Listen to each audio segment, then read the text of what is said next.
HSC OMR sheet একটা ভুল হলেই কিন্তু পরীক্ষাতে ফেল আসতে পারে। এই জন্য সতর্ক হও পরীক্ষার্থী ভাইয়েরা, যারা পরীক্ষা দিবা, পরীক্ষার্থী ছোট ভাই ও বোনেরা, তোমাদের জন্য কিন্তু সতর্কবার্তা। আজকে আমি ভিডিওতে দেখাবো যে কিভাবে তুমি ওএমআর এমসিকিউ এবং সিকিউ পরীক্ষা কিভাবে নিখুঁতভাবে সুন্দরভাবে তুমি ওএমআর এই যে সেটা ফিল আপ করতে পারো। ঠিক আছে, সো চলো আমরা একটু দেখে আসি। তার পূর্বে আমি বলে রাখছি, যারা আমার চ্যানেলে নতুন আছো, নাজমুল ব্লগস আপডেট চ্যানেলটি, আর আমার ফেসবুক পেজ হচ্ছে নাজমুল ব্লগস, ইউটিউব হচ্ছে নাজমুল ব্লগস আপডেট, সবাই সাবস্ক্রাইব এবং ফলো করে আসবা। আর চলো আমরা এখন দেখে আসি কিভাবে ফিল আপ করতে হয়।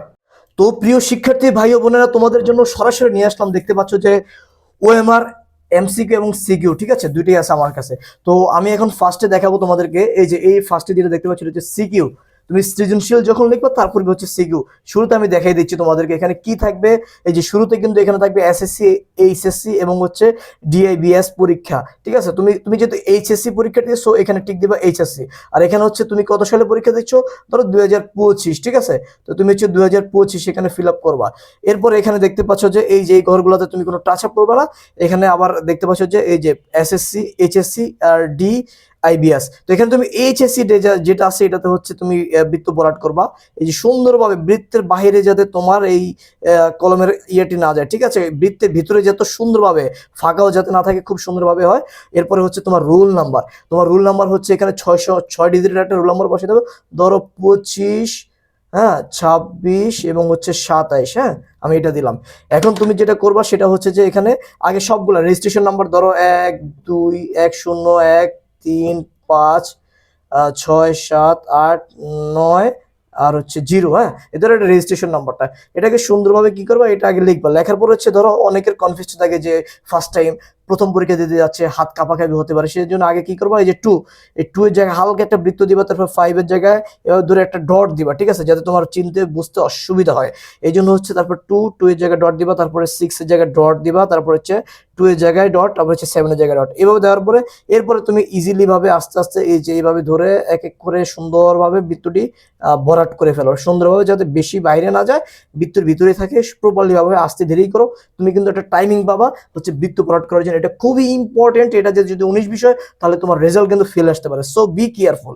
এরপরে হচ্ছে তুমি এখানে এই এক এক করে হচ্ছে বৃত্তগুলো এইভাবে ধরে ধরে ধরে ধরে সুন্দরভাবে এগুলো বৃত্তগুলো ভরাট করবা। এই যে দেখতে পাচ্ছ আমি কিভাবে করতেছি, এই জিনিসগুলো খুবই ফলো করবা ভালোভাবে। আগে প্রয়োজনে এরকম ওয়ামের শিট এগুলো অনলাইনে পাওয়া যায়, এগুলোকে নিয়ে বাসায় প্র্যাকটিস করো প্রয়োজনে। তাহলে কি হবে, তোমার হাতের যে জড়তা থাকবে সেটা দূরে যাবে, ভয় থাকবে সেটা দূরে যাবে। এরপর রেজিস্ট্রেশন নাম্বারটা ঠিক সেম ভাবে তুমি দেখতে পাচ্ছ আমি কিভাবে ভরাটটি করতেছি, তুমি একটু জাস্ট ফলো আপ করো। এরপরে 10টা আমি পুরোটা দেখালাম না, জাস্ট সিম্পল তোমাকে দেখাচ্ছি। এরপরে বিষয় কোড ধরো বাংলাতে ধরো 101 দিলাম আমি। হ্যাঁ, তো 101 কিভাবে বিরাট করবে, এই যে দেখো এইখানে 100 শূন্য সুন্দরভাবে ভরাট করবা। ঠিক আছে, যাতে সুন্দরভাবে হয়। এই যে 101। ঠিক আছে, তো যে প্রত্যেকটা পরীক্ষার আলাদা বিষয় কোড আছে, প্রত্যেকটা পরীক্ষার আলাদা বিষয় কোড, তুমি ওইভাবেই লিখবা। এরপর অতিরিক্ত উত্তরপত্রের সংখ্যা, ধরো তুমি পরীক্ষা সৃজনশীল পরীক্ষা দিচ্ছ, তোমার মেইন খাতা শেষ, এখন তুমি লুজ পেপার নিবা, যেটা লুজ পেপার বলে বা হচ্ছে তোমার এটাকে কি বলে, এক একজন এক এক ভাবে বলে। তো তুমি এই লুজ পেপারটা নিবা। সেক্ষেত্রে তুমি কি করবা, এই পেপারটা এক্সট্রা পেপার যখন নিতে যাবো তখন হচ্ছে ধরো তোমার পরীক্ষা শেষ, তুমি 4টা পাতা নিলা। এখন এখানে জিরো দিয়ে, প্রথম হচ্ছে জিরো দিয়ে, এই যে 0 দিয়ে হচ্ছে এখানে 4 লিখবা, বা 3 হলে 3টা লিখবা, বা 5 হলে 5টা লিখবা। এটা কিন্তু ফিল আপ করতে হবে। তা না হলে যদি 3টার বেশি হয়, ধরো তুমি নিশ্চয় 4টা, এখন তোমার হয়েছে 5টা, তো এই লাস্টেরটা কিন্তু বাদ যাবে, ওটা কাউন্টই হবে না। কারণ এই জন্য যা হবে তা কিন্তু লিখতে হবে। আর এই যে গড়টা দেখতে পাচ্ছি, এটা তোমাদের কোনো কাজ নেই, হচ্ছে টিচারের কাজ। এটা উনি স্বাক্ষর দিবে, এখানে তারিখ লিখবে, তারপর তোমরা চেক করবা তারিখ ঠিক আছে কিনা। কিন্তু তোমরা এই যে ধরো 04, ঠিক আছে, 04 দিয়ে দিবা, যে এখানে জিরো পেপারে বলতে পারবা, এডিশনাল পেপার যাই বলো না কেন। আর এই যে আমি এখানে কিন্তু বাংলা লিখছি, তো তোমরা কিন্তু ইংলিশে লিখবে এটা। ঠিক আছে, এখানে দুইটা মিক্সড করবে না, ইংলিশে লিখবা, সবকিছু যা আছে ইংলিশে লিখবে এখানে। আর এখানে দেখতে পাচ্ছ তোমরা, এই যে আমি কিন্তু এইটার কাজ শেষ। এখন তোমরা যেটা করবা, এই যে দেখো এখানে আরেকটা কাজ আছে। এই যে এই অংশের মধ্যে তোমাদের কোনো কাজ নেই, হচ্ছে টিচারের কাজ। আর এই অংশটা সরাসরি চলে যাবে বোর্ডে, আর এই অংশটা চলে যাবে সরাসরি টিচারদের কাছে। আর এখানে কিন্তু তোমার একটা কাজ আছে, যে এখানে এই যে এতটুকু ধরে এতটুকু তোমাকে ছিটতে হবে, খুব সুন্দরভাবে এভাবে ধরে আস্তে ধীরে কিন্তু ছিটতে হবে, যাতে তোমার ওএমআর শিটে এখানে কোনো ছেঁড়া বা কোনো সমস্যা না হয়। এই জন্য এটা খুব কেয়ারফুল ভাবে এটা ছিটতে হবে, এটা ফলো রাখবা তোমরা। এরপরে আসো আমরা দেখাবো হচ্ছে সিকিউ, এবার হচ্ছে এমসিকিউ। এমসিকিউ তো ঠিক সেম ভাবে আমি এটা কিন্তু আর বেশি করবো না। দেখো এখানে হচ্ছে 2000 ধরো, 2000 এখানে 2001 আছে, বা এখানে 2025 থাকার এখানে 2 থাকবে, এখানে হচ্ছে 5 বসাই দিবা 2025। তারপর হচ্ছে এখানে দেখতে পাচ্ছ তোমরা ঠিক সেম ভাবে রুল নাম্বার বসাই দিবা, রুল নাম্বার বসাবা, সেট কোড বসাই দিবা। সেট কোড ধরো তোমার এমসিকিউতে সেট কোড থাকে ক খ গ ঘ, 4টা সেট থাকে। ধরো 4টার মধ্যে তোমার পড়ছে ক, এন্ড তোমার ক এর মধ্যে কিন্তু তোমার এখানে ফুল বৃত্তটি ভরাট করতেই হবে। আর যদি এই বৃত্তটি ভরাট না করো তাহলে তোমার কিন্তু এই এমসিকিউ শীট কাটা। আমি ক্রস দিছি বিধায় তোমরা ক্রস দিবে না, জাস্ট বোঝানোর ক্ষেত্রে বলতেছি। আর এই যে রুল নাম্বার, এখানে 6 ডিজিটের রুল নাম্বারটা মাস্ট বসাতে হবে, বৃত্ত সুন্দরভাবে ভরাট করতে হবে তোমাদেরকে বসাই। তারপরে রেজিস্ট্রেশন নাম্বারটা তুমি বসাই দিবা, বিষয় কোড 100% লিখতে হবে। বিষয় কোড কত, এটা কোন সাবজেক্টে পরীক্ষা চলতেছে, বাংলা, ইংলিশ নাকি আইসিটি না হচ্ছে হিসাব বিজ্ঞান, যে করি হোক তুমি এখানে বসাই দেবা সুন্দরভাবে। বসায়া ধরো 101 বসাইলা, তারপরে 101 দিয়ে 0 দিয়ে সুন্দরভাবে বৃত্তটি ভরাট করলাম। আমি জাস্ট তোমাদেরকে বোঝানোর জন্য জাস্ট দেখাচ্ছি, বাসায় প্র্যাকটিস করবে এগুলা, তাহলে তোমার জন্য এগুলা পরীক্ষার হলে সুবিধা হবে। ঠিক আছে, এটা করলাম, করার পর রেজিস্ট্রেশন নাম্বারটা বসালাম।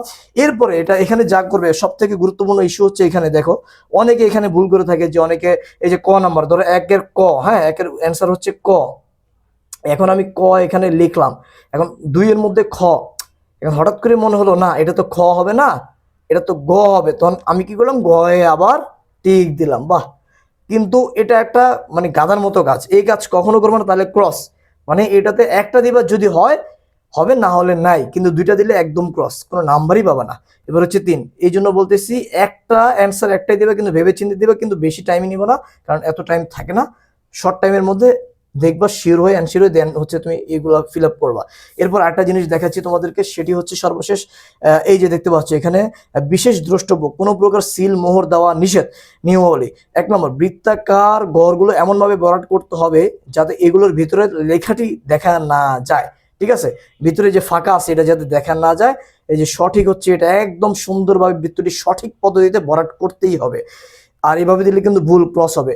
2 নম্বর হচ্ছে বৃত্তাকার গড়গুলো অবশ্যই বল পয়েন্ট কলম দিয়ে, যে আমি যে কলম দিলেছি এগুলো হচ্ছে বল পয়েন্ট, এই কলম দিয়ে হচ্ছে তোমাকে ফিল আপ করতে হবে।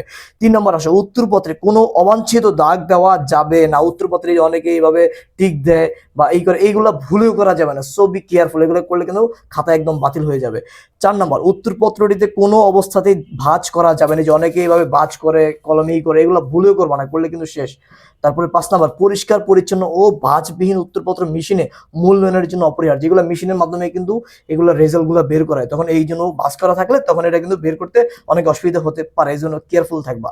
6 নম্বর হচ্ছে সেট কোড না লিখলে, বৃত্ত ভরাট না করলে উত্তরপত্র বাতিল হবে, ক্রস, এই জন্য সেট কোড মাস্ট লিখতে হবে, সেট কোড মাস্ট লিখতে হবে। আবার বলছি, যারা সেট কোড লেখো নাই সেট কোড মাস্ট লিখতে হবে, এটা না। তো শিক্ষার্থী প্রিয় ভাই ও বোনেরা, তোমাদের জন্য এই বিশেষ ভিডিওটি সবাই ভালো করে 1 বার না 2 বার করে দেখবা, দেখে এরকম এই ওএমআর শিটগুলো কিন্তু তুমি অনলাইনে পাবা, এখান থেকে নিয়ে প্রয়োজনে বাসায় এগুলো প্র্যাকটিস করবা, যাতে তোমার জন্য সুবিধা হয়, যাতে তুমি এগুলো পরীক্ষা হলে খুব ইজিলি ভাবে এগুলো লিখতে পারো, ভুল না হয়। এগুলো খুব সেন্সিটিভ জিনিস, এগুলো একটু ভুল হলে কিন্তু তোমার পরীক্ষা ফেল আসতে পারে। আর সবাই ভিডিওটি শেয়ার করবা, সাবস্ক্রাইব করবা, লাইক করবা, কমেন্টস করবা। সবাই ভালো থাকবা, ধন্যবাদ।